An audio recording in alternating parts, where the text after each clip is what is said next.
പൊന്നാനി മാതൃശിശു ആശുപത്രിയിൽ നിർമ്മാണം പൂർത്തീകരിച്ച വിവിധ പദ്ധതികളുടെ ഉദ്ഘാടനം പി നന്ദകുമാർ MLA നിർവഹിച്ചു.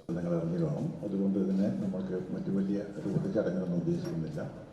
ഈ 3 പദ്ധതികളും ഈ ആശുപത്രിയുടെ വികസനത്തിന് മാത്രം ഒരു രണ്ടാമത്തെ കഴിഞ്ഞ് അതിൻ്റെ പൂർത്തീകരണം ആയിട്ടില്ല.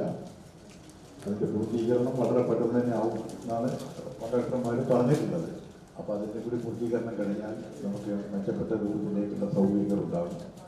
അതിന് സഹായിച്ച എല്ലാവരെയും അതിന് നേതൃത്വം കൊടുത്തിട്ട മുനിസിപ്പാലിറ്റി, ആശുപത്രിയിലെ ഡോക്ടർമാർ, മറ്റ് ജീവനക്കാർ എല്ലാവരെയും ഞാൻ അഭിനന്ദിക്കുന്നു. മറ്റ് സംസാരത്തിന് അടുത്ത ഒരു പരിപാടിക്കാവും എന്നതുകൊണ്ട് നിർത്തുന്നു. നന്ദി. 17 ലക്ഷം രൂപ ചെലവഴിച്ച് നിർമ്മിച്ച സമ്പൂർണ്ണ സോളാർ സിസ്റ്റത്തിന്റെ ഒന്നാം ഘട്ടം 40 ലക്ഷം രൂപ ചെലവഴിച്ച് ഒരുക്കിയ ജനറേറ്റർ സിസ്റ്റം, MLA ഫണ്ടിൽ നിന്നും 10 ലക്ഷം രൂപ ചെലവിൽ നിർമ്മാണം പൂർത്തീകരിച്ച 87,000 ലിറ്റർ ശേഷിയുള്ള ജലസംഭരണി എന്നിവയുടെ ഉദ്ഘാടനമാണ് MLA നിർവഹിച്ചത്. മാതൃശിശു ആശുപത്രിയിൽ നടന്ന ചടങ്ങിൽ പൊന്നാനി നഗരസഭാ ചെയർമാൻ ശിവദാസ് ആറ്റുംപുറം അധ്യക്ഷനായിരുന്നു. വൈസ് ചെയർപേഴ്സൺ ബിന്ദു സിദ്ധാർത്ഥൻ, സ്ഥിരസമിതി അധ്യക്ഷന്മാരായ അജീന ജബ്ബാർ, OO ഷംസു, രജീഷ് ഊപ്പാല, ഷീന സുദേശൻ, ടി മുഹമ്മദ് ബഷീർ, മുൻ നഗരസഭാ ചെയർമാൻ CP മുഹമ്മദ് കുഞ്ഞി, നഗരസഭാ അംഗങ്ങൾ, ആരോഗ്യ പ്രവർത്തകർ എന്നിവരും സംബന്ധിച്ചു.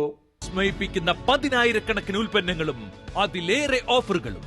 വേഗമാകട്ടെ, 100 രൂപയുടെ മഹാലാഭമേള MRH ഓഡിറ്റോറിയത്തിന് നിർവശം, മേലാക്കം ജംഗ്ഷൻ, നിലമ്പൂർ റോഡ്, മഞ്ചേ.